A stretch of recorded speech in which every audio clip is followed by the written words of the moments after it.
रिजवान अहमद साहब, क्या आपको लगता है जूते चप्पल से स्वागत करना अगर कहा जाए तो ये किसी को जूते चप्पल करना गिफ्ट देने की बात होती है क्या? कुछ लोगों के बयान ऐसे होते हैं जिस पर रिएक्शन देने से बेहतर, अब यहां भी मैं किसी का नाम नहीं ले रहा, जिन पर रिएक्शन देने से बेहतर ये मेरी डॉगी है ब्लैकी, इसके भौंकने पर मैं रिएक्शन भले दे दूं, उनके बयान पर नहीं दूंगा। ब्लैक की नाम है इसका। रिजवान भाई ये गलत, आइए देखते हैं बताएगा जर्नलिज्म का बिल्कुल। रिजवान अहमद साहब, क्या आपको लगता है जूते चप्पल से स्वागत करना अगर कहा जाए तो ये किसी को जूते चप्पल करना गिफ्ट देने की बात होती है क्या? और जो मदरसों के सर्वे पर प्रश्न उठाए गए वो ठीक है क्या?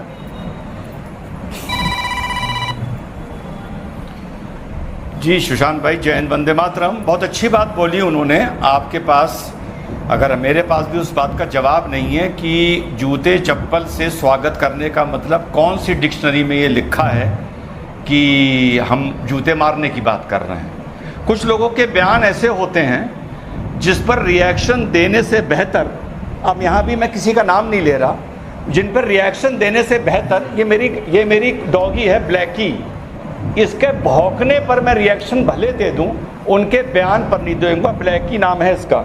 रिजवान भाई ये गलत, किसी का नाम नहीं ले रहा। नहीं रिजवान भाई ये गलत बात, मतलब निकाल रहा है। मैंने उनको गेस्ट बुलाया, अब आप उनकी बेइज्जती कर रहे हैं। नहीं, आप कैसे कह रहे हैं बेइज्जती कर रहे हैं? आप कैसे कह रहे हैं? आपने मतलब कैसे निकाल लिया? आपने मतलब कैसे निकाल लिया कि बेइज्जती कर रहे हैं? जब रशीदी भाई मतलब नहीं निकाल सकते कि जूते चप्पल से स्वागत का मतलब जूते मारना है, तो सुशांत सिन्हा कैसे मतलब निकाल सकते हैं कि इस डिबेट में अपने काले कुत्ते के भौंकने की तुलना उसके बयान से करना, जिसका मैं नाम नहीं ले रहा हूं, आप कैसे मान सकते हैं कि यह अनैतिक है? कैसे कह सकते हैं आप? बिल्कुल नहीं कह सकते। पहली बात तो जिसका भी ये बयान है उसको मैंने दिखा दिया कि उसके बयान की इज्जत इस कुत्ते के भौंकने से भी कम है इस देश में। पहली चीज। अब मैं बात करता हूं ओवैसी साहब की। ओवैसी साहब ने यह बोला क्योंकि उस आदमी का इतना कद है जिस पे हम रिएक्शन दे सकते हैं। इस आदमी का इतनी औकात नहीं है, मैं किसी का नाम नहीं ले रहा, कि जिस पर हम रिएक्शन दें। ओवैसी साहब ने बोला वाह स्कूलों का सर्वे करो। ओवैसी साहब ने बोला आरएसएस के स्कूलों का सर्वे करो। वाह वाह वाह वाह। अब क्यों हंस रहे हो भाई?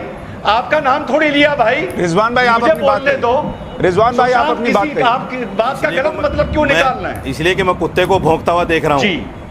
जी इसलिए आप क्यों मतलब निकाल रहे हैं? अब आप साजिद रशीदी, आप गलत जा रहे हैं। आप उन्होंने आपको तो कुत्ता नहीं कहा। नहीं, आप गलत बात है, ये गलत बात है।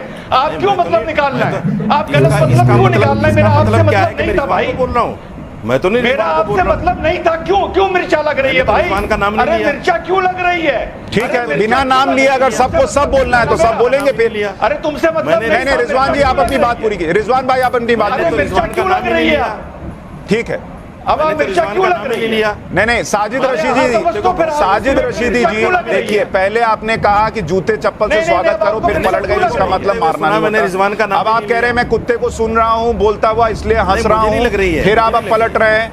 तीसरी बार में सर फिर इस पैनल में जो मर्यादा लांघेगा और आपको जो बोलेगा फिर उसकी जिम्मेदारी मेरी नहीं होगी, मैं पहले बता दे रहा हूँ। सर रिजवान जी अपनी बात पूरी कीजिए। रिजवान जी आप अपनी बात पूरी कीजिए, मुद्दे पे रहिए। रिजवान जी बात नाम तो नहीं लिया मैंने, किसी का नाम। अरे आप मेरे बीच में ना बोलो। ठीक है, बीच में नहीं बोलिए। ऑडियो कम कीजिए। रिजवान जी भाई आप मेरे रिजवान अहमद बोलिए, बाकियों के पास भी जाना है।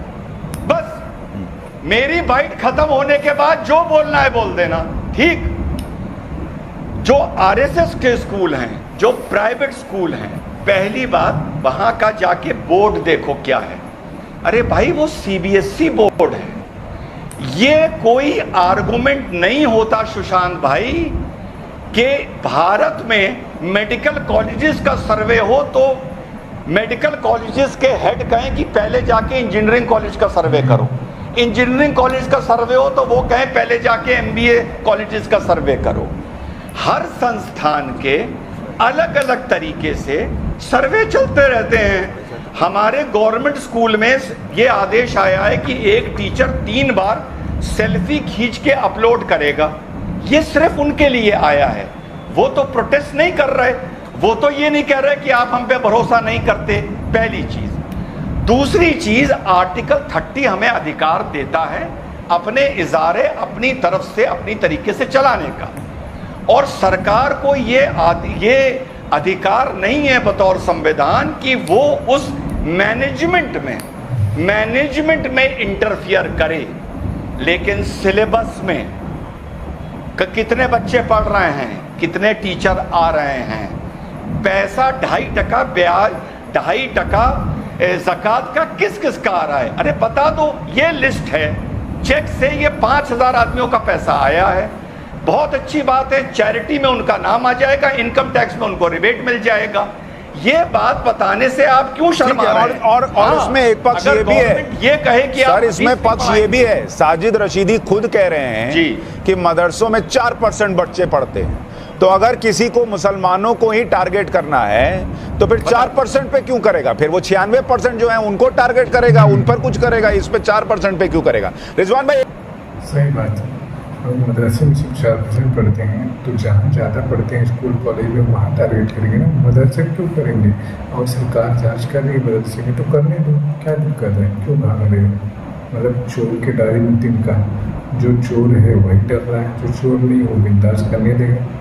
इन लोगों का तो हर जगह का है, कहीं भी कुछ होता है तो टांग अड़ाने लगते हैं कि नहीं ये हम नहीं करने देंगे, ये कानून आया तो हम नहीं मानेंगे, हाँ NRC आएगा तो हम नहीं मानेंगे। तो मानोगे क्या?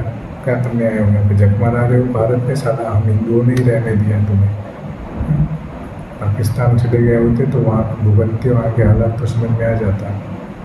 हिंदुओं की गलती है, क्या कर सकते हैं? सब हिंदुओं का ही किया धरा है, हमारे पूर्वजों का किया धरा है। तो आपको ये वीडियो कैसी लगी हमें कमेंट करके जरूर बताएगा। ऐसे ही और वीडियोज़ के लिए हमारे चैनल को सब्सक्राइब जरूर कर लें। वीडियो बनाए तो वीडियो को लाइक जरूर कर दें। वीडियो को पूरा देखने के लिए आपका धन्यवाद।